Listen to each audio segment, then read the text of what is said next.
Hello and welcome to NARC Live on Wednesday the 7th of September 2022, coming to you live from Norfolk on the east coast of England with Tammy M0TC. Hello. And me, David G7URP. Lovely to see you.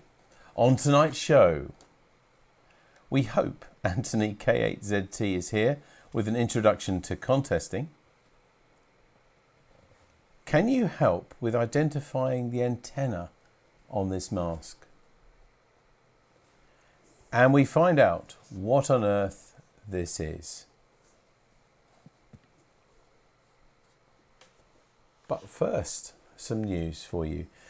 And Malcolm G3PDH has written an article about our SSB Field Day, which was this last weekend.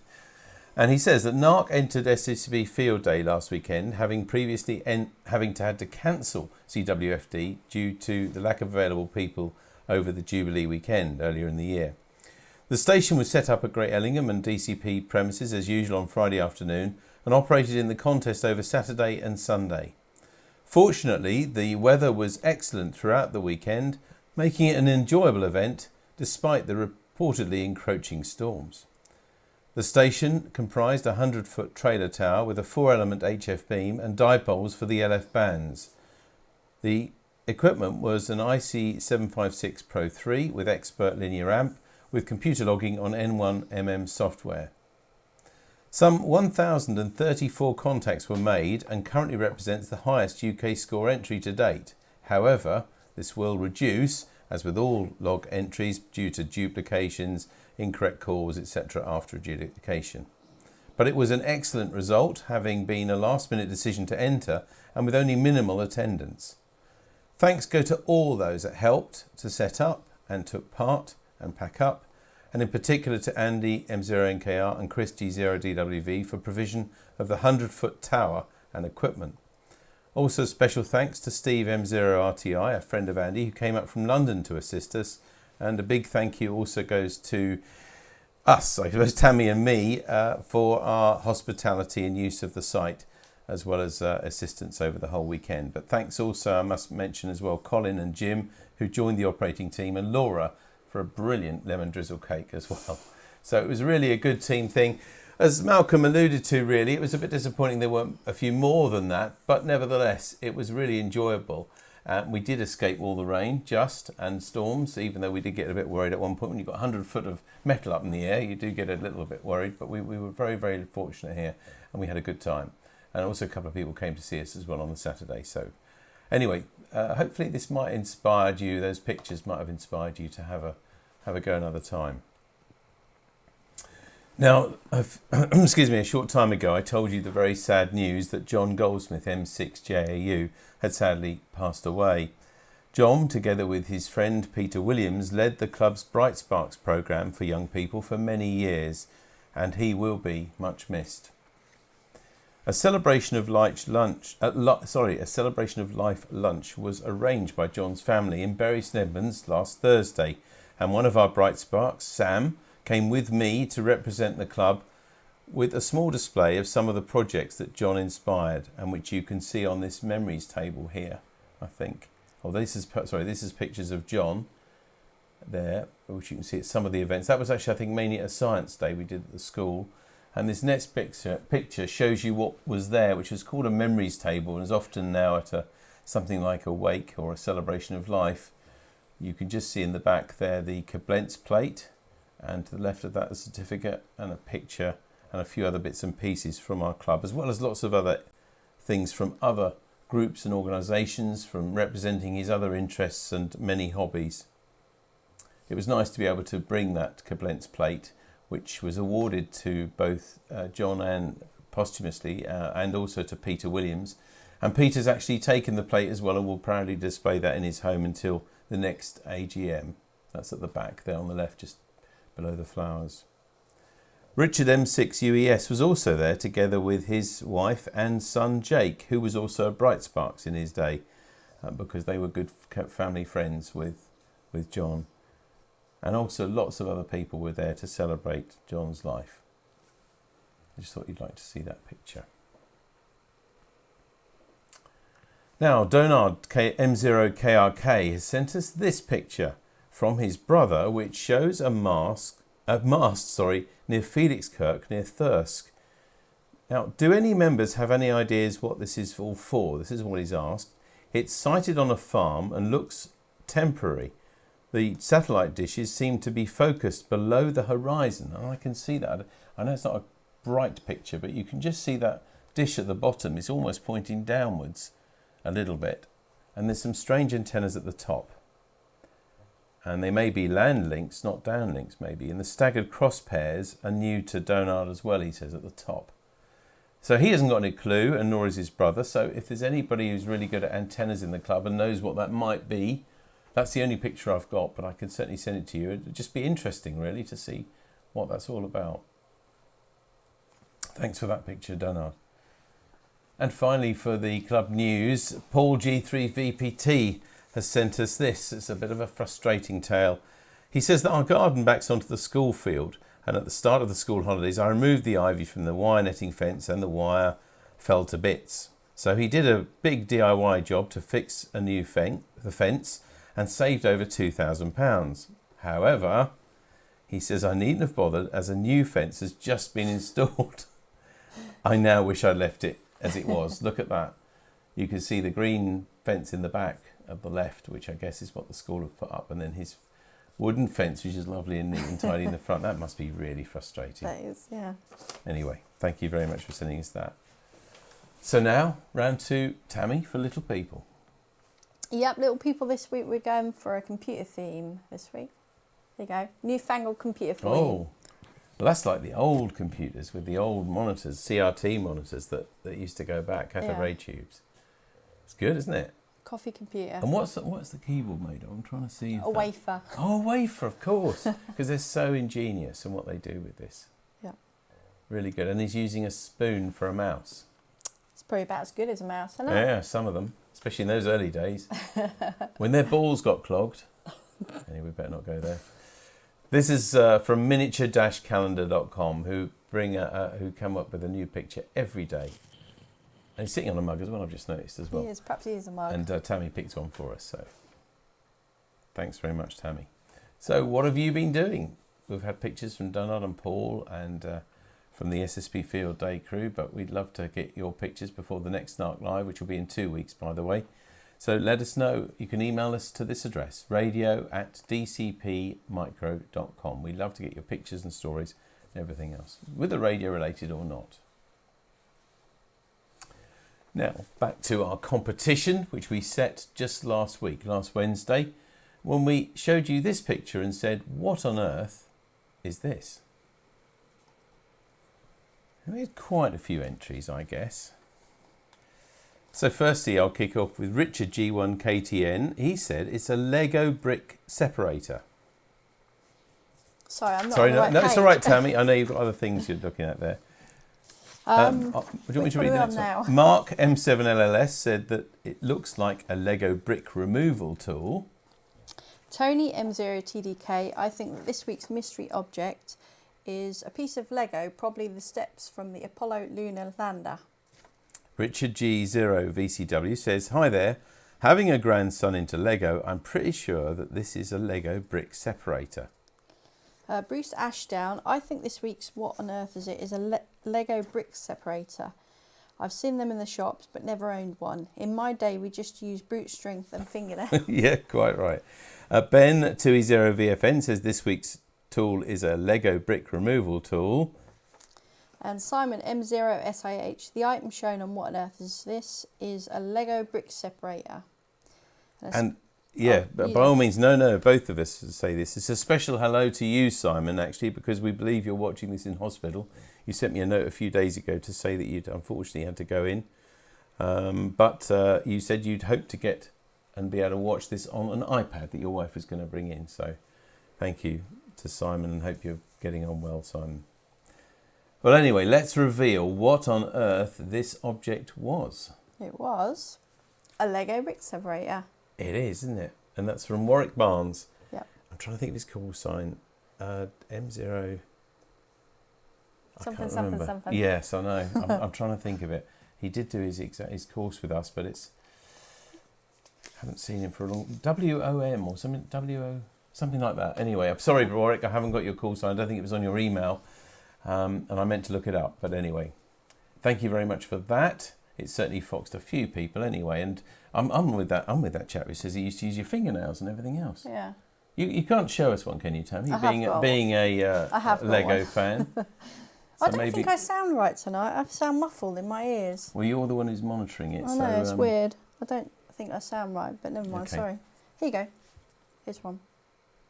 You can't really see that. No, I'll tell you what, if I hold it up to 1 and we just have a look, then maybe you can get an idea of what it really looks like. So it's sort of got a bit of clue with Lego there at the top. Get it into focus. There we are. There. And it's this bit, the sharp bit, I guess separates it. You can't show us with anything, can you, Tammy? I just found a flower here. I don't know if I can pull this apart though. Okay, well, can you get onto two, sorry. There we are, then I have to pull this apart. I made this during a NARC Live, I think. You did. Well, let everybody see it. Oh, that's... You can't send. So you just put that on there and you sort of pull up and it pulls it off. Oh, that doesn't work the way I thought, actually. I thought it was the spiky bit, the sharp bit. Oh, well, you can. If you can't can't get into somewhere, you can pull it up like that. Or you bite your fingernails. Generally you put it on and come across. There we go. Rebuild this now. Sorry about that. That was a flower. Didn't I give that to you? You did. For Valentine's on NARC Live a few centuries ago or something like that.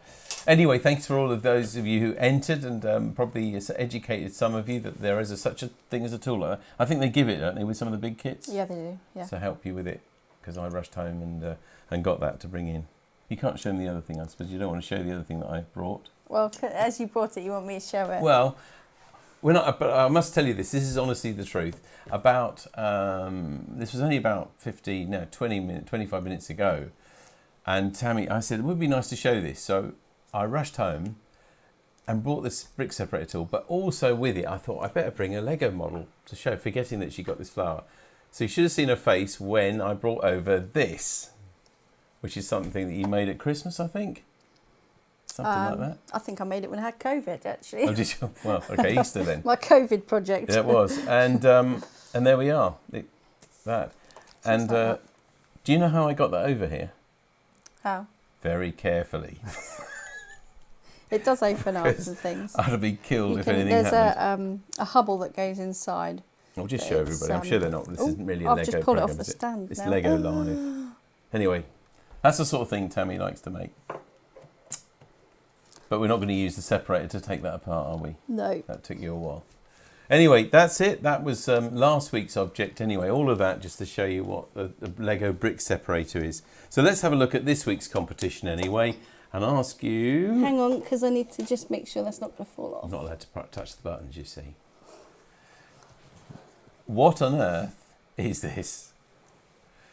Now, this is something completely different. You've got 2 weeks to come up with this one. We'd love to get your answers. If you know now and have a good look at it, shouldn't really give you a clue at this stage, because you always surprise us. There's always one or two of you who get it, even if it's quite something. It is a bit tricky, I think, this one, but it is really interesting, especially if you're interested in technical stuff. That's about as much as I can tell you, really. What do you think that is? Unless you know. It's one of those things I think if you know, you know, but you might be able to deduce it from having a look. Send your answers to radio@dcpmicro.com by 2 weeks today at 3 o'clock at the latest, please. And then we'll reveal with other pictures what on earth that is. Thank you. So there we are. That's our competition. Now we're really ready for our guest from the States. But before we meet Anthony and again, let's just tell you what's happening at the club this week. On Sunday, we've got the GB Tourist News on GB3NB at 7 o'clock. On Monday night at 7:30, it's the Monday Night Net on GB3NB as well. At 8:30 on Monday, the 80 metre CW Net on 3.543 megahertz. And next Wednesday, the 14th of September, we're back at meeting at the school. And we should be in our regular room there. They've done the refurbishments, so we should be in the sixth form common room. And with much better loos and bathrooms and things like that as well. So that's what we're doing next Wednesday, and we'll be back here for NARC Live in 2 weeks' time. And meantime, please send us your news and your pictures and anything else for us at all. And of course, mystery objects, we're always looking for something. I mean, that was a great one from Warwick, actually, that Lego separator. It doesn't have to be radio related, but it's just got to be a cheap, someone's got to be able to have a chance of working out what it's for. So send them to the usual address, radio@dcpmicro.com. And as well as that, of course, we have our club card, which we're always happy to send out to anybody at all who you think would appreciate this card, whether they're celebrating or whether they're just feeling a bit down or not very well or something like that. Then we're always happy to send this card to anybody at all. Just send their address and we'll add your name to ours and send it out to them immediately. Well, now, we talked about contests earlier, and now we're going to meet tonight's guest. Tonight, let's firstly meet Anthony anyway. Anthony, K8ZT. Hello. Good afternoon. Good evening. Yeah, it's good evening for us, and probably good afternoon for you. Good to see you, Anthony. Yeah, it's very great to be back with you all again. And you're going to talk to us tonight about contesting, and it's something which certainly, as a club, we're not strangers to be honest, and we've done quite well nationally. With them and probably internationally as well. But of course there's lots of people who've joined the hobby in the last year or two and haven't had a chance maybe to try contesting. And I think you're going to give us an introduction to it tonight. Yes, I am. And I'm also going to give some ideas, even if you're not interested in the competition aspect of contesting, how you can find it to be very helpful as an amateur radio activity, whether you DX, whether you award chase, whatever you do. Okay, well, it's going to be really good for everybody. Can I just ask you, Anthony, to share your screen? Yes, I'm doing it right now. We can then bring you up on him. And while Anthony does that, it's just a chance to remind you, of course, that you can ask questions, make comments or feedback or anything for Anthony during his talk or straight afterwards. But now I think we can go back to Anthony and his slideshow. Thank you, Anthony. Very good. So you are seeing it okay? Yeah, we can see it fine. Thank you.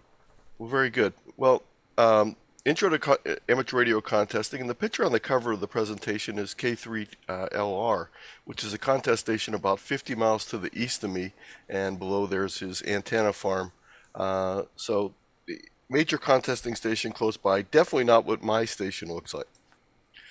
Today's presentation, as usual, will have a lot of resource links throughout it, so you can get to the slideshow at tiny.cc/AR contest, or you can shoot the QR code, and I'll put that up at the end also to make it available for you.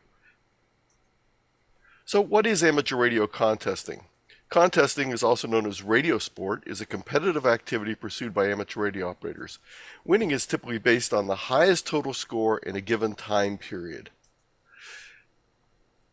Amateur radio contesting actually has its beginnings in the 1920s. As the intercontinental amateur radio communications became more common in the 1920s, competitions were formed to challenge stations to make as many contacts as possible with stations in other countries. Contests were also formed to provide opportunities for amateur radio operators to practice their message handling skills used for either routine or long-distance emergency communications. Over time, the number and variety of contests greatly increased. Each contest has its own specific rules, dates, frequencies, and character. Today, many operators pursue the sport as their primary amateur radio activity. Contesting is a popular activity in amateur radio, but just like amateur radio itself, it is a multifaceted activity with different meanings and activities for individual operators. And that really comes down in a lot of cases to what we'll be talking about, competitive versus non-competitive contesting. So competitive contesting is when you want to try and win. And by the whole nature of a contest, contests in general are competitive, but there's different levels that you can choose as far as the competitiveness that you're striving for. The ultimate, of course, will be winning your category. Also placing high in scores. Everyone can't be a winner, but everyone can strive to be in the top 5. Exceeding your personal best is another thing you can try. Meeting personal goals, like I'd like to work 100 contacts in this contest, or I'd like to work all the different multipliers and get a clean sweep in this contest might be your goal. Also, the best score within your group, whether it's your local radio club, your circle of friends, there's nothing like the bragging rights of within your local group for your contest performance. And here we have a picture of a plaque from the CQ Worldwide single sideband contest. and I happen to have a couple of those on the wall here, and then a little chart on the right. And this chart in CQ Magazine and QST was often printed in yellow, and it'd be the top 5 or top 10 in each category. So when my wife would come in during the contest and ask me how I was doing, I'd say, I think I'm in the yellow, which she knew meant I was hoping to get a top 10 performance, and I was doing pretty well. As far as the non-competitive aspects of contesting, that's when winning is not necessarily the goal. Your goals might be things like increasing the total number of DXCC entities that you've worked, or chasing awards, including DXCC, worked all states in the U.S., worked all continents, U.S. counties, etc. The other aspect of non-competitive contesting is there's a lot of stations on the air, so it's a great time to test out various components of your station. Whether you have that new antenna you've just put up and you want to see how it's working, or that new radio, this is a great time because there's a large number of people on the air to make contacts with. It's also a great time to explore new bands and modes. There's some single band contests out there like the 160 contest, and it's a great opportunity if you've never been active on that band to give it a try. Non-competitive contesting also includes the idea that it's a great training for emergency operations. It improves your message handling skills, builds CW skills and speed. And the other aspect of non-competitive contests, it's a great way to have fun working a lot of stations in a short time. And this is my friend K8ZT excitedly working a new contact. Reasons contests are great for working more QSOs in rare locations include the high activity levels with a higher density of stations among multiple bands. Some locations are only on during contests. People will take the expeditions to go to a specific location to put that on during the contest. Some of the best stations, along with the best operators and receiving antennas, are listening. So even if you have weak signals, they will get worked. And that's the way I am with 160. I have a very small antenna for 160. I run 5 watts all the time, and I depend on those stations with great receiving antennas to pull me out. It's a great way to hone your copying skills. It's a great way to work new entities, as I mentioned earlier. And in the United States, even technician licensees can join in the fun, and foundation licensees in the UK. Some of the reasons are other stations want to work you, and they're highly motivated to work you to get contest points. Other hams appreciate the contacts you provide, especially if you're a multiplier from an everyday multiplier or even a very rare multiplier from a very rare location. Before jumping into a contest, though, make sure you know your exchange. And I have a link here. This is the first I mentioned before. Whenever you see this type of font and style, if you click on that, it'll take you out to a resource. And this is a document I put together talking about the different types of exchanges. And you can see there's a wide variety of exchanges for different contests. And you need to know what your exchange is so you can provide that to the other stations. So again, whenever you see those resources, you're welcome to click on those resources and get information. The other aspect of non-competitive or competing contesting is you can invest as little time, or you can go full-time with butt in the chair and work the whole contest. It's up to you to choose what you want to do. And if you send in a log, that's great. If not, that's your choice. But I'd always suggest you send in a log, even when you only make a few contacts. That allows them to cross-check other logs. It also means it's, in the rare case, maybe you might even get an award because there might not have been a lot of people in that particular contest. But one of the things you don't have to worry about is if you do participate informally, if you don't send in your log, stations will not get dock points for not having your log sent in. Now, one of the things that's pretty different about radio sport as opposed to other sports is in radio sport, contestants get to choose their own playing field. So we get to choose what type of contest we want to take part in. We also can choose different things in that contest. We can choose modes that we prefer, whether it's CW or phone. We can choose contests that favor our operating skills or our radio equipment antennas. If I have a great antenna for one band, for example, I might want to compete in contests with a single band entry and utilize that. Also, the contest you choose can depend a lot on where you're located. Your geographic location can be very beneficial for certain types of contests. It's often said in the United States during field day, the best place to be is in the middle of the country so that you can work all stations equally in other distances. But again, where you're at can be beneficial for some contests, and it might encourage you to work a particular contest. Just as in sporting events, in the old days you needed a program to know the players. In amateur radio contesting, you need a calendar to know the playing field. So you need to know what dates and what type of contests are available. And I have a list here of 6 different sites that you can go out and get information on contests. I would suggest the one to start out with for most people is the WA7BNM contest calendar. This is put out by Bruce Horn, WA7BNM. That's why it's named that. And it's a great calendar resource, and there's a wide variety of calendars, including 8-day calendars, perpetual calendars, etc. If I click on the 8-day calendar setting, I can see the contests that are coming up in the next 8 days, and I can see that I'm going to work with Ohio State's Parks on the Air. If I click on that, it gives me details about the contest, the exchange, the bands that's going to be operated on, the modes, etc. So it's a great way to find out what contests are available. There's other sites out here. The DL2NBY site is interesting because it's a Google Calendar-based site, and because of that, you can simply click on a couple buttons and add it to your own personal Google Calendar. This is the WA7 site here, and a picture of Bruce himself. And there's a presentation that he did recently that you can watch on his site. So some of the contest picks for newbies, and of course some of these slides I'm going to do favor the U.S. operations because I've given this presentation many times in the U.S. So they might be slightly different. But a couple of things out there that we get involved with, and I suggest to local operators here, is to get involved in the U.S. state QSO parties. These are rather laid-back events. They're shorter than typical longer contests, and basically the multipliers, the counties of these various states. There's also a wide variety of contests during the middle of the week that are very short, 1 hour in length.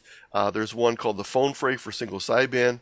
There's 3 contests for CW, including the CW Mini Ops, the K1USN Slow Speed Net for slower operators, and there's also now a medium speed net. There's also a RTTY contest during the week. So these are all weekday contests that are available in a 1 hour format, so you can get on there and get your feet wet. This is just a list of some of the state QSO parties. Some of the big contests out there for DXers include things like the CQ Worldwide, probably the largest contest there is, and there's 2 versions. Actually, there's multiple versions. There's the single sideband version, which takes place the last weekend in October, the CW version, which typically takes place the 3rd weekend in November, and the RTTY version, which takes place in September. The ARRL International DX contest in January and February. The Worked All Europe contest, the WAEs, includes single sideband, CW, and RTTY versions. The Russian DX contest is a contest that has both single sideband and CW in the same contest, the same weekend. So it's a chance, and it's a work anyone, anywhere type of contest. The RSGB IOTA contest and the All Asian contest are big contests for DXers.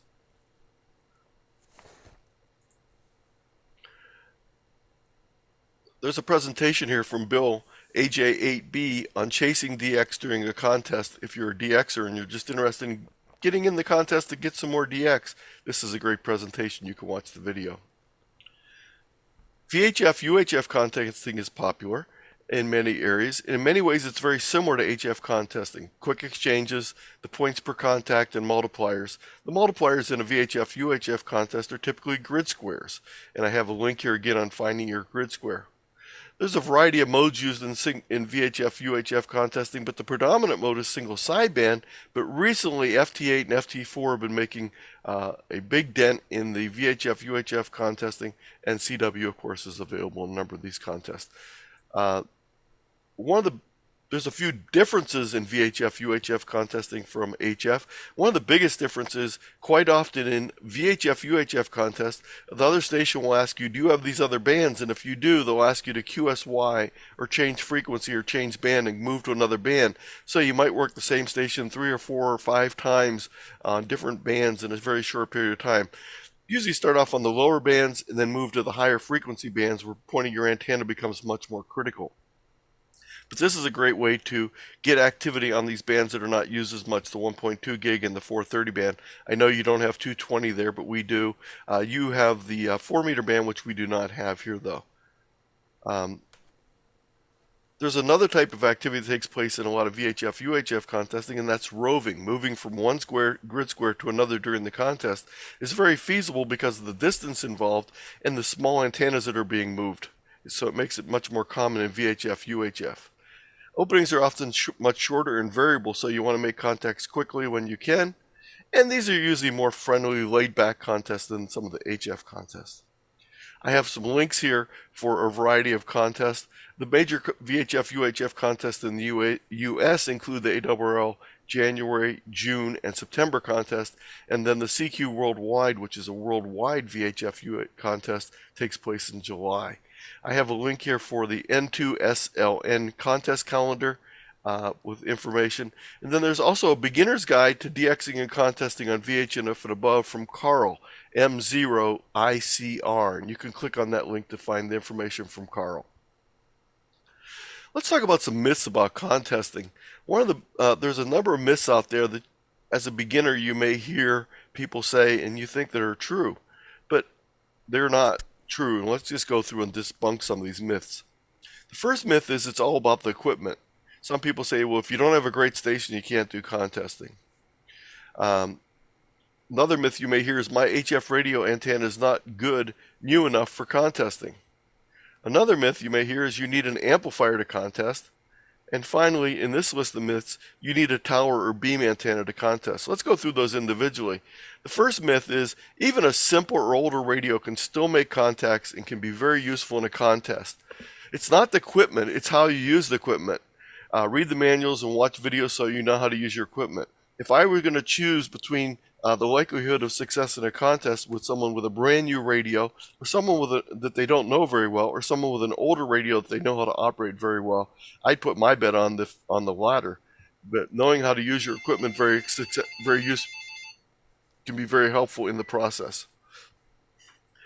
Contests separate competitors into separate categories by power output, so you don't need to have an amplifier. Matter of fact, if you do use an amplifier, it'll move you into a different category, and you'll be competing against other people. So there's typically high power contesting, which involves using an amplifier, low power, which is up to 100 watts, and QRP, which is up to 5 watts. And most contests separate the competitors into these categories. So you don't need to have an amplifier to get involved. Just having a radio will be plenty sufficient. Good antennas always help, but are not a panacea. A simple dipole can make a lot of contacts. Remember, during contests, there's a lot of activity, and people really want to work you. So getting on the air is the main thing you need to do. Some other myths: new operators cannot win contests. There's way too much to learn. And if I don't finish in first place, there's no benefit for me contesting. Well, let's dispel some of those myths. With so many contesting categories available, even newbies can finish first in their category or place in the top 10. So keep trying, and if you're interested in trying to get a first place, try some of the less active contests, some of the smaller contests, some of the niche contests where you might have a chance of performing very well and actually winning your category. There's a lot of resources available for new contesters to learn more, and I'll be going through some of those at the end of the presentation today. So there'll be lots of things to get you started and to improve your contesting ability and station.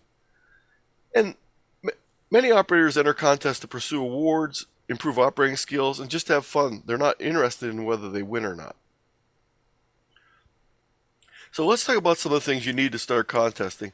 The most basic is you need a radio and an antenna. Well, that's not even the case anymore in some cases because people use remote rental stations. They'll rent a time on a station that's remote and operate that way. So sometimes they don't even have a radio and antenna. But let's eliminate that from the possibilities and just say basically for most people starting out in contesting, you're going to want a radio and an antenna. You need some basic operating skills. You also need a list of available contacts. We talked about that back in the calendars, and also you'll need to know the contest rules. Again, the calendars are your friend. You need a way to log contacts, whether it's on paper or whether it's computer logging. We'll talk a little bit about that a little later here.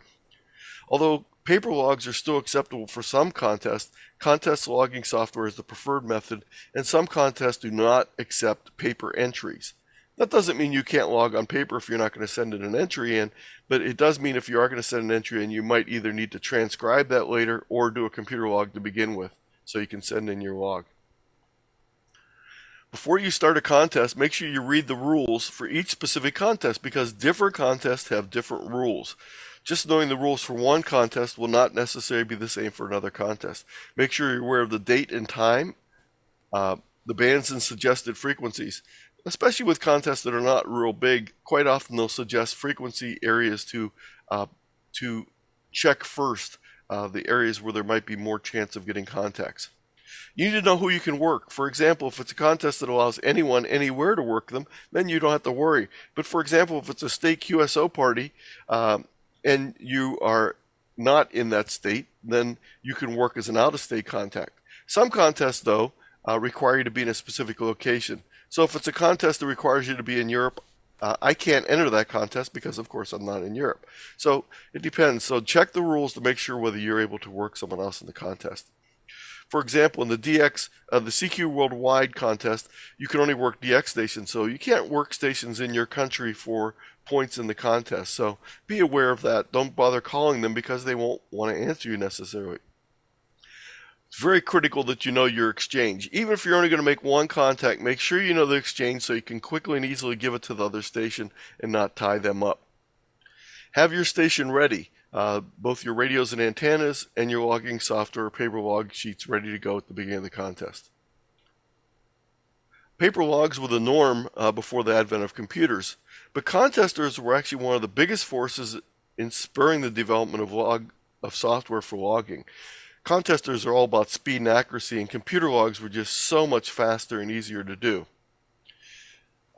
With computer logging software, you can also interface to your radio, and you can have all that information available to you, including the band, frequency, and mode, etc. These are some general contesting software programs with the percentage breakdown for the 2018 CQ Worldwide. And you notice by far and away the number one piece of software was a free piece of software called N1MM Logger Plus. And it only runs on Windows, or you can use emulation software if you have a Macintosh. It's not the only software out there, but it's a good one to start off with. It's very simple to get because it's free. N3FJP is a very popular contesting software. Also, it's a commercial one, but very reasonable prices. And you can check out these pieces of software and other pieces of software on my website, where I have a list of not only Windows-based software, but software for iOS, Linux, and other programs.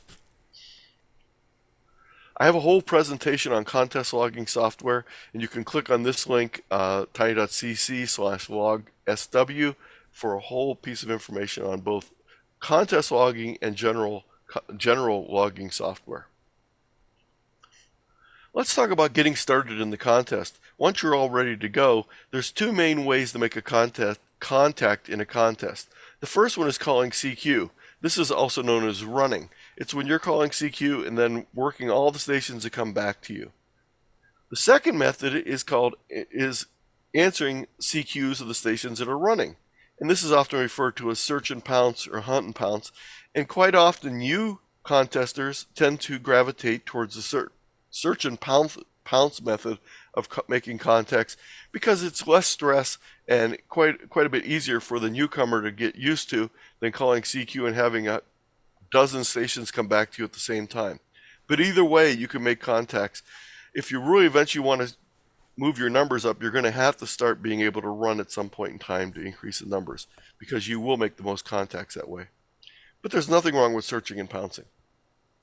In a contest contact, in addition to each station's call sign, the operators also send extra information. This information is called the exchange. The exchange provides a piece or pieces of information about the stations being contacted. Different contests use different types of exchanges, and there's many out there. In our little example here with the little smiley faces, this is a contest in which the operators exchange their state. So I might say, this is K8ZT, you're 5'9" in Ohio. And the K7 station might reply to me, well, you're 5'9" in Utah. That would be our exchange. As I showed on that list earlier, your exchange might be a very wide variety of things, everything from your name to a serial number, your age, the year you were first licensed, the country you're in, a state or province or geographic location, grid squares, CQ zones, ITU zones. These are both things that are overlaid on a map with different areas of the world. So you can have a wide variety of different exchanges. Here's a list with some of them. The first group is called fixed exchanges. These are things that stay the same for every station you contact during that particular contest. So for example, if the exchange is my name, I would tell every station I contact during that my name. Now, one thing about your name, Anthony is a little long for contesting, so I don't like it, especially on CW. But I don't like Tony. I've never liked the name, and it doesn't ring a bell for me. So I simply use my initials, which also turn into an easy first name, AL. And most people assume that my name is Al, but it's actually just my initials. You can choose any name you want. It's just important that you use the same name throughout that particular contest. So if you're working one contest, don't change your name in the middle of the contest, but you're more than welcome to change your name when you work in different contests. So that's up to you. Serial number exchange is very common in contests, and this is basically each station you work, you give them an incrementing number. So the first station I'd work would be 1, second station would be 2, 3, etc., up until hopefully in the hundreds, maybe even thousands. Some contests use a category of entry, things such as the number of transmitters you're using, the amount of power you're running, the number of operators that are present. These would be all examples of category of entry exchanges. A combination exchange might include things such as a serial number and your name, or a name and a state, or a serial number and a geographic location. Then there's some specialized exchanges out there based on a variety of things. Probably one of the most complicated ones is something called QTC. This takes place in the Worked All Europe contest, and it basically, you send back information on the previous stations you've contacted. In other words, the other contacts you have in your log. But other specialized things might include multiple locations if you're on a breaking line between different locations, so it can be a wide variety. Again, more information on finding your exchange. I can't stress enough how important it is to know your exchange before you get into the contest. And I have again here a whole thing on charts and maps, so if you're wondering what the CQ zones are, the IU2TU zones, etc., this is a document that I put together.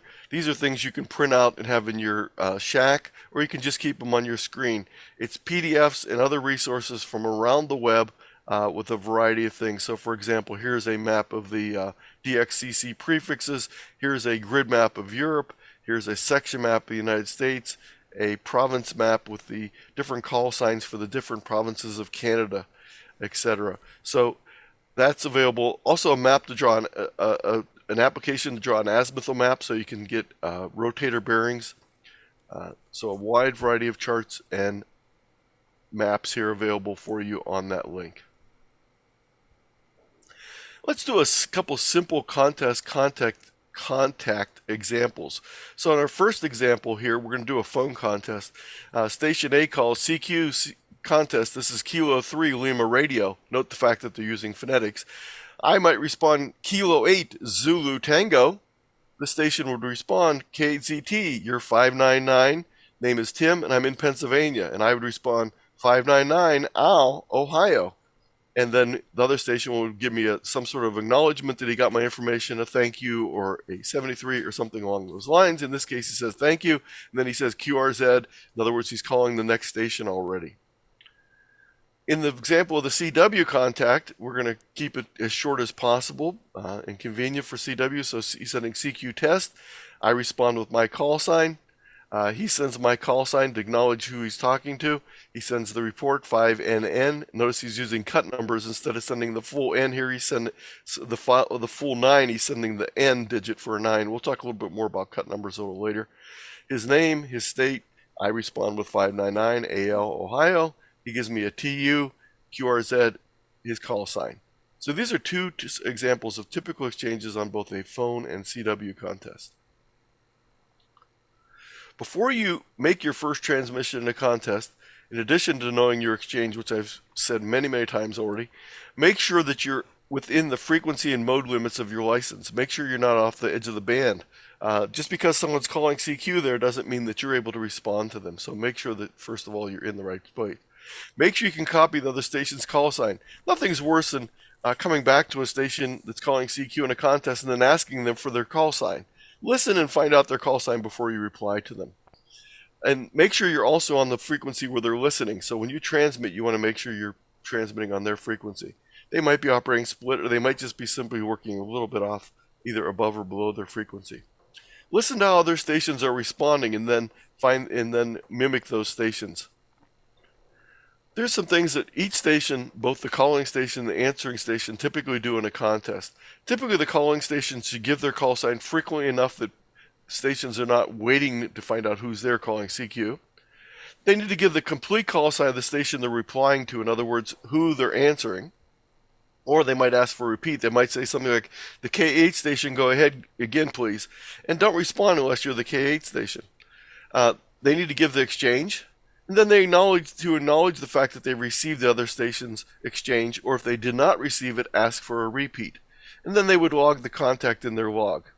The answering stations, on the other hand, need to tune to the calling station's listening frequency, give their call sign phonetically if it's a phone contest or just in CW, answer only when called, correct any problems with the call sign if the station might have gotten your call sign wrong. You need to make sure that they have it correct in their log.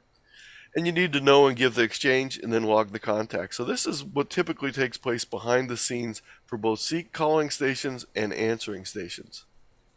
One of the questions I get quite often from people just starting out in contesting, especially with CW contesting, is how do I know they copied me? How do I know it's okay to move on? So I put together a little chart here. The first column on the right is what they're going to do if they didn't copy you correctly. So if they did not copy you, they might send a question mark or 2 question marks in CW. They might go call or call sign. They might ask you for your call. That means they didn't get your call or they don't have the full call sign. AGN or RPT or again or repeat in phone means they want you to repeat what you said. NR with a question mark or number usually means that they missed the serial number or some other number in the exchange. And then they might also send name of the particular exchange. Exchange with a question mark would mean they need the whole thing. If they send something like section or county or state or QCZ zone, that means they just missed part of the exchange. Just give them the part that they missed. If they send a B4 on CW or dupe on phone, that means that they've worked you before, or at least they think you've worked with you before. Check your log, and if they're not in your log, that means you need to try and make a contact again. NIL on CW or not in the log on phone means they didn't work you. That means they tried, but they weren't able to work you, so move on, try someone else. Don't log that station because you're not in their log. A later or sorry means, sorry, no contact right now, please try later. That doesn't mean 5 seconds later, that means to wait a little while until propagation might change. So a later or sorry means, you've already tried a few times and don't think they're going to be able to make the contact. Well, how do you know they did copy you? Well, if they did copy you, they'll probably do one of the following. On CW, they might send a TU for thank you, or they might say thank you on phone. A Roger or Roger would be a good indication that they've gotten everything. QSL, again, I acknowledge your information. A 73 means they got your information, they're saying goodbye and they're moving on. They might say something, okay, yes, or other affirmative answer. If they're not having a problem copying you and did not ask for a repeat and just start calling CQ or QRZ again, typically means they worked you. This is not a good habit on the case of the calling station. It doesn't take too long to send an R or a TU, but if everything looks like it went smoothly and they start calling QRZ again, you can assume that they did copy you. How do you find people in contest? Well, a couple things you can do. First of all, check the rules for suggested frequencies. Even though it might say 20 meters, if you know that stations are going to typically be around 14.250, that's where you want to start looking. But again, tune up and both above and below that frequency, looking for stations near there. Know what stations you can contact based on contest rules. So, for example, in that CQ Worldwide, when you hear a station from your country, that means you can't work them. You need to listen for DX stations. Choose a band currently supporting contacts to the target geographic location. So if I'm trying to work a contest in the UK in the middle of the day, I'm probably not going to get on 160 because it won't support propagation. I'm probably going to tune to 20. If it's a little later in the day, I might try 40 or 80 to get through. So again, choosing the right band for the right target geographic location is very important. What's next? Well, after your first contact, continue to make additional contacts. Some contexts act as multipliers, also known as mults. The number of points you get from the sum of your contacts is multiplied by the sum of the multipliers to give your final score. Multipliers for different contests are very different. So some contests use states, zones, different things for the multipliers. Some even have more than one type of multiplier. So in the CQ worldwide, there's both the DXCC entity multiplier, in other words, the country, and the the CQ zone that they're in. So there'd be two multipliers. So some stations will result in a double multiplier for you. Now, some contests deal with multipliers differently on different bands. Different contests count multipliers differently. Either once per contest, in other words, when I work my first Pennsylvania station in a particular contest, that counts for all the bands. I won't get any more multiplier credit for working Pennsylvania. In other contests, each band and or mode that I work them on might act as a multiplier. So for example, if I'm working a contest that has both CW and phone, and it allows a new multiplier in every band, that means every band has the potential for 4 new multipliers when I go through.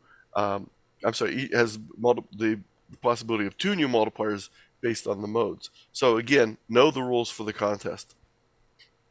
Make sure you read and understand the contest rules, know your exchange, know the CQing station's call sign before responding, and know the contest QSOs should be kept in short and streamlined. Send only what is required in the exchange. Sending extraneous information may be very confusing, especially if the person does not speak your English as a first language. They might just be listening for those exchange components, and the other part may just confuse them. So avoid excessive information. Repeat only requested information. Don't repeat everything multiple times, especially if band conditions are good, because it just takes up more time. So you should only be repeating information when there's a request for repeating. I have a whole presentation on successfully making contest contacts and contacts in general. It's called How to Make That QSO, Get in the Rhythm, Know the Rhyme, and Dance the Dance. And that presentation is available at tiny.cc/r-r-d. Once you've finished the contest, if you want to submit a log, you need to know how to do it.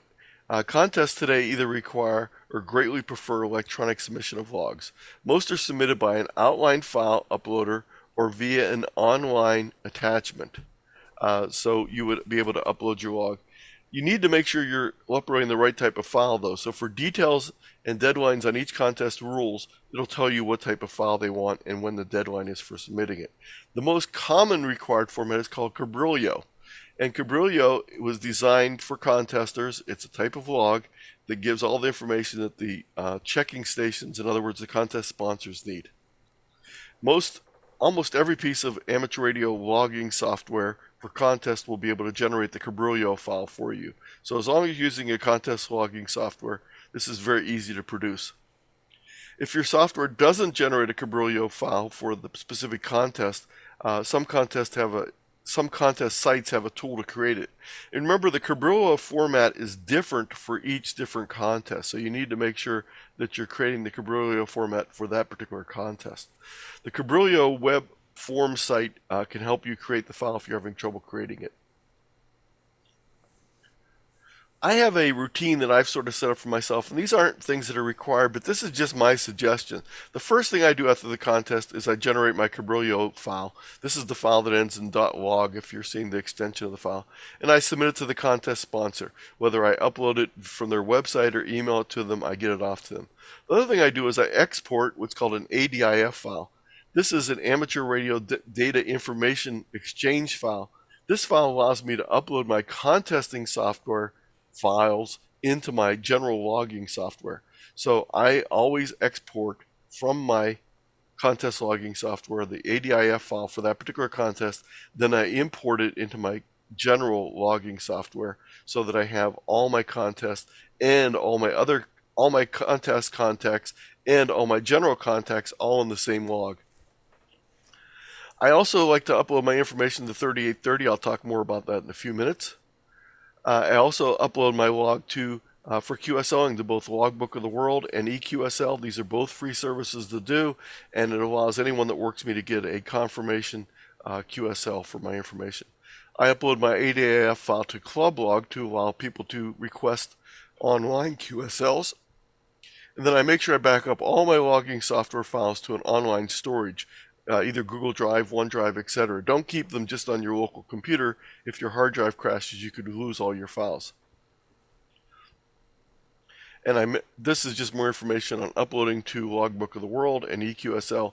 And I have a whole presentation on QSLing in an online world, which goes into great detail about these online logging QSLing services. Contest results come out. Typically there's a multi-month delay before the contest results are released. So unlike if you're watching a sporting event on TV, you know the outcome at the very end of the sporting event. But in amateur radio sport, logs have to be submitted. Sometimes that may take up to a month. They have to then be checked and counter-checked against each other. So it may take months for the results to be completely tabulated. When a contest is tied to a specific publication, a magazine, etc., there's often also a delay in the publication time. So it's not atypical for it to take 6 months before you'll get the results of a contest. So how can you find out information in other ways?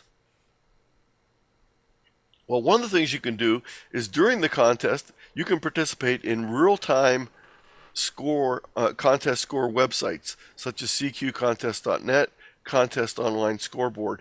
And these are all things that you can use your logging software to automatically submit the results throughout the contest, and it gives a running total. Now, not everyone participates, so that won't tell you that you necessarily came in first or second or something like that, but it gives you a relatively idea of how you're performing against other stations. The other thing you can do is you can submit your reports to 3830 contest score rumor site. This is done by the same person that does the WA7 BNM contest calendar, Bruce Horn. And when you go there to the site, you'll see that you can submit information for current contest. And then once you submit your information, you can go and look it up and see how you compared with other people that submitted their information. So I took part in the Colorado QSO party. So if I go in the Colorado QSO party, I can see my results in this particular contest. This wasn't a real busy contest, but there I am. So far third in my category.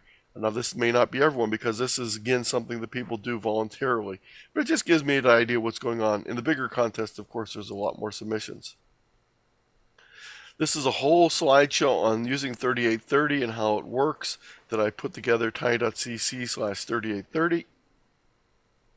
These are some screenshots of the different contesting online scoreboards. And the real-time effect is something that I really suggest if you're working with youth. Make sure you're using these, because I think they'll find it very interesting, as opposed to waiting a couple months to find out how you're actually doing in the contest. Unfortunately, even after the results come out, if you win the largest contest, you don't get big monetary awards. Matter of fact, you typically don't get any monetary awards. Most of the time, the awards are limited to either a trophy or plaque, or sometimes just a certificate. Now, some contests have other prizes. Some of the state QSO parties in the United States have little gimmicky prizes. For example, Vermont, where they produce a lot of maple syrup, sends out a 1-ounce jar of maple syrup to some of the winners. And I actually did receive that one year, so it was a great little thing. Other places might have little banners or flags that they might send out to winners, but typically nothing really fancy for winning the contest. This is something my friends who are not amateur radio operators don't understand, that I'm putting in two full days to work the CQ worldwide, and I probably get a piece of paper, but if I'm extremely lucky, I might get a plaque to put on the wall. So now what we're going to do is I'm going to give you a list of contesting resources, and most of these you're going to have to go and pursue on your own afterward. The first one I want to talk about is a course that I helped design for the ARRL. It's called Introduction to Amateur Radio Contesting, and it's available in the Learning Center. Unfortunately, you need an ARRL membership to be able to access this, but you can get a free trial membership and take the course if you want to. So again, it's a 6-module course. It gives you all the basics of contesting and some tricks for getting better. There's a book out, Amateur Radio Contesting for Beginners. It came out a few years ago. It's a very good resource from Doug Grant, K8ZT.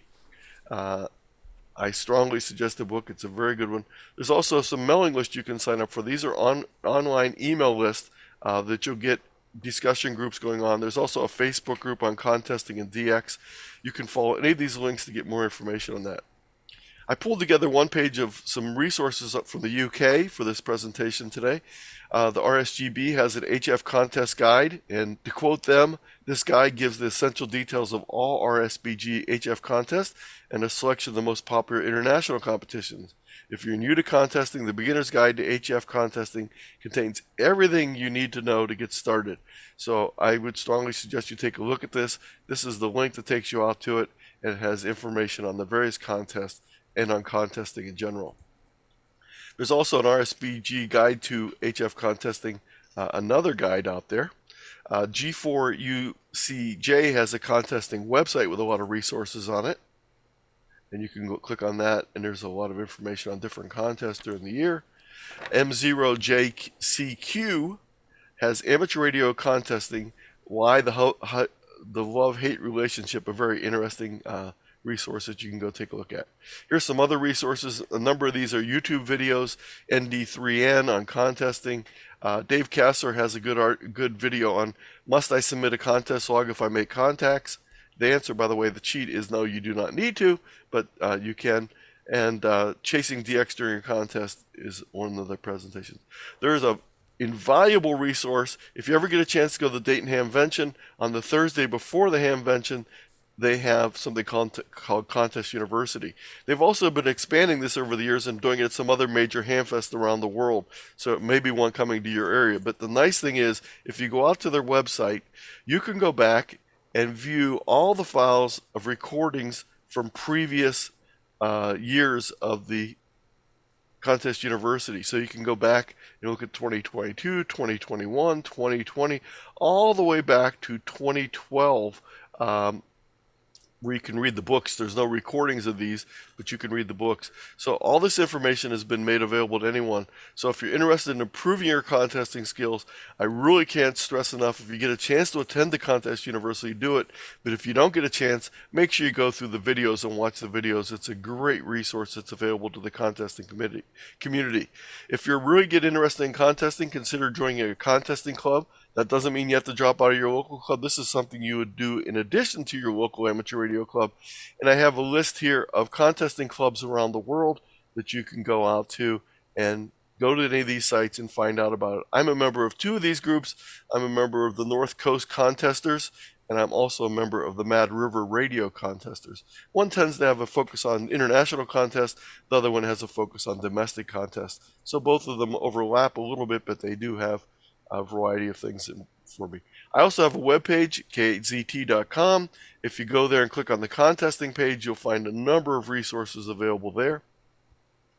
And that brings us to our end. So again, to get access to all the resources in today's presentation, you can either shoot the QR code or go to tiny.cc/AR contest. I also have my contact information available, K8ZT@ARRL.net, and my website, K8ZT.com. Please feel free to contact me if you have any questions. I also have a listing of all my slideshows and recorded presentations over the last 3 years. During the pandemic, I've done about over 200 presentations for clubs around the world, including being lucky enough to do multiple presentations for the Norfolk group. So that brings us to the end of my presentation.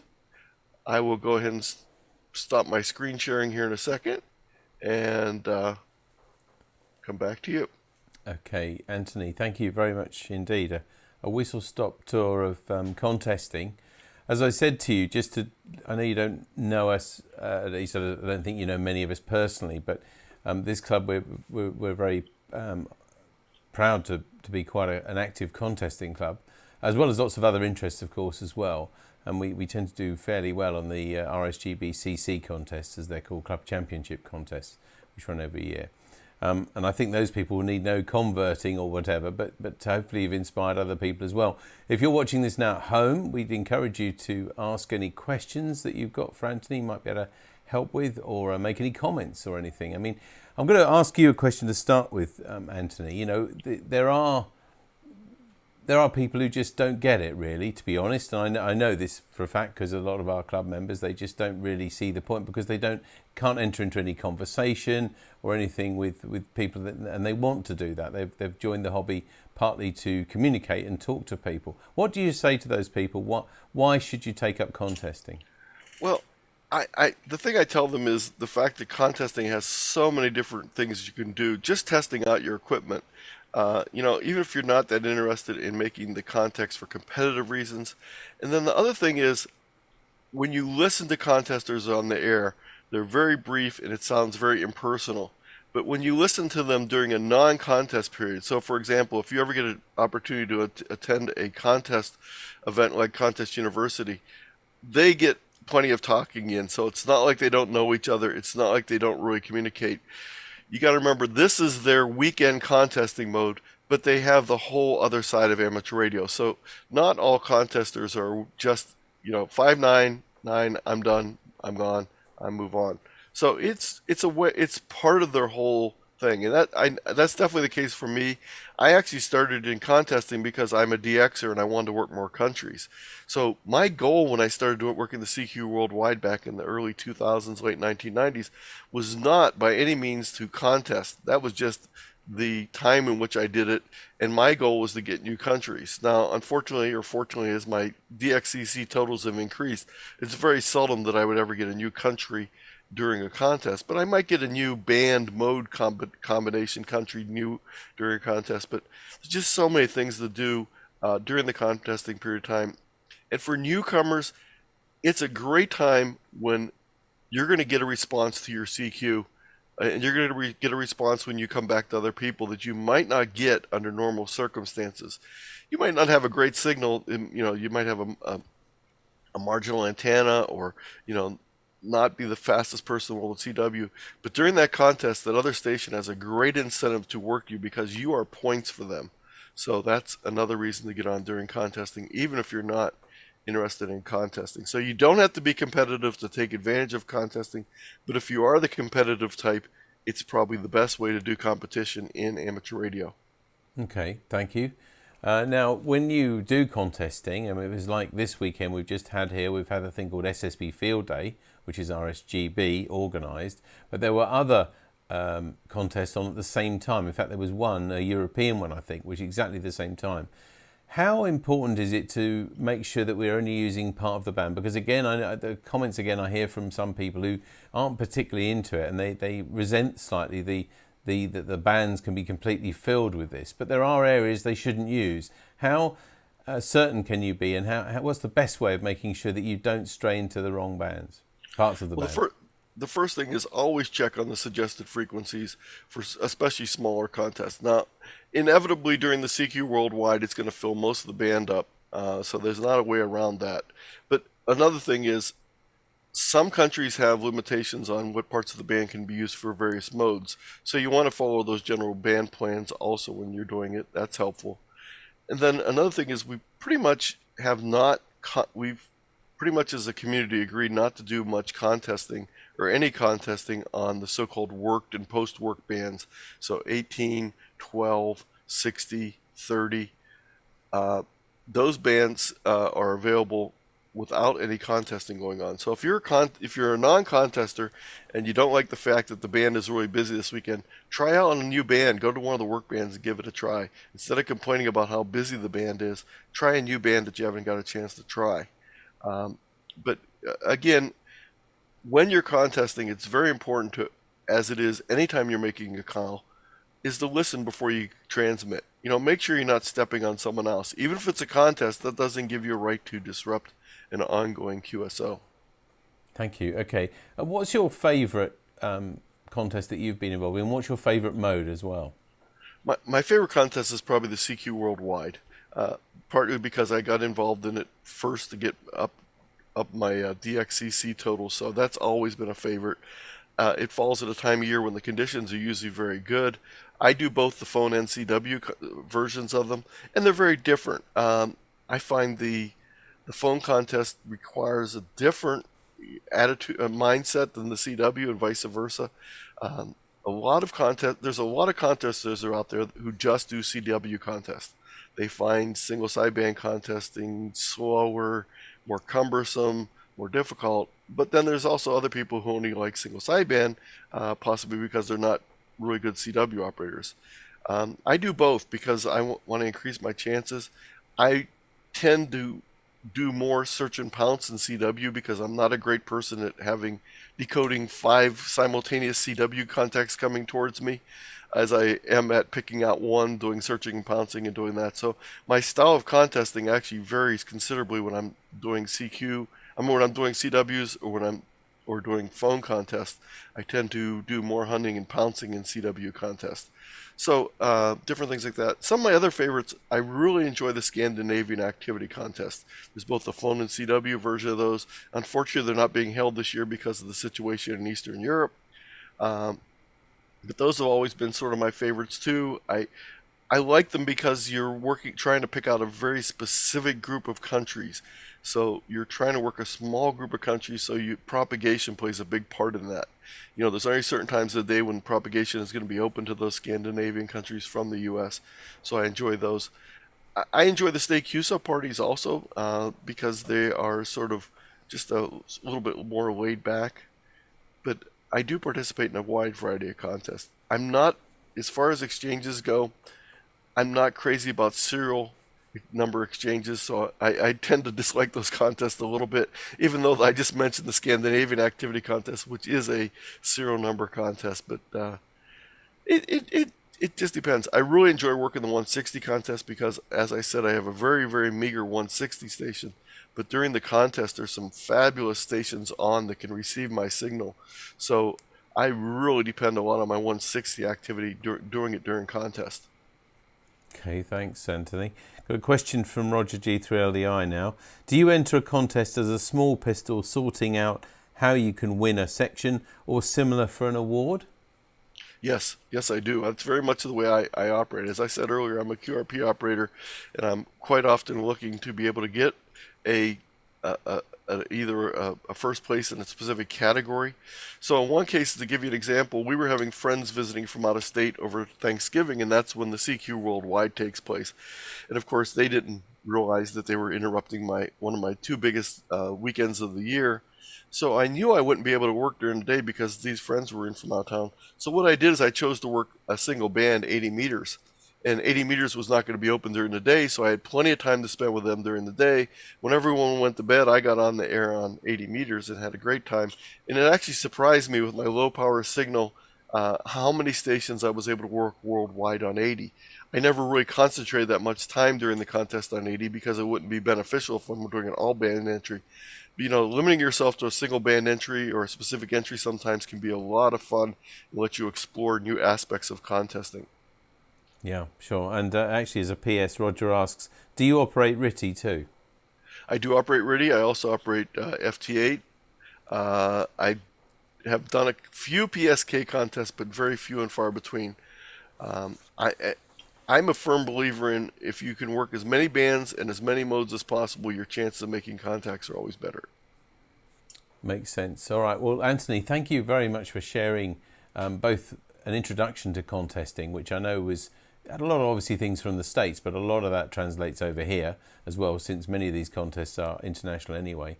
And thank you very much for sharing your own experience from it, and hopefully we've inspired some other people to take part in contesting in the future. Lovely to see you again.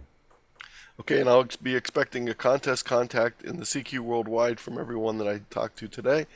You're all great multipliers for me, so yes. Thank you very much. That's vice versa as well. I think this is yes. good for us too. 160 preferably. Well, there's not so many people on that, I think, the top band. But anyway, lovely to see you again, Anthony. Thank you very much for the talk. Oh, you're very welcome. Thank you. Take care.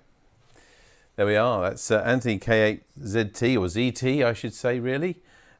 Great talk, and hopefully that's given you another insight into contesting. We sort of take it for granted, I think, that so many club members enter into it, and it's maybe a bit of a black art to others, so I'm sure that's filled in some of the gaps for that. Thank you very much again to him. Before we just do the last little bits of the show, just to let you know that we did have a reply on Facebook actually from Neil Bowers, who said that the photo, if you remember, from Donard with those rather odd dishes that were pointing virtually downwards and the strange ones at the top, he said the dish feed is pointing uphill. After reflection off the dish, the beam will be horizontal, but no idea what the top antennas are for though. So there we are. Hopefully that's helped, Donald. If you've got any information on those or you want to see them again, you can either watch this program on a catch-up basis, or if you drop me an email, I'll be happy to send you a picture. It'd be lovely to help. radio@dcpmicro.com for that, or anything else, of course, for the show. We'll be back again in 2 weeks, but just to let you know what's happening this weekend, Sunday, we've got the GBTRS news at 7 o'clock on GB3MB. Also on that same repeater at 7:30 on Monday night, the Monday Night Net. And on 3.543 megahertz at 8:30, we've got the CW Net as well on Monday. And then next Wednesday, a week from now, we'll be meeting again at CNS School. So we'll be back online again in 2 weeks' time. But until then, it's been good to see you, and take care. From Tammy M0TC. Bye-bye. And from me, David G7URP. Bye-bye.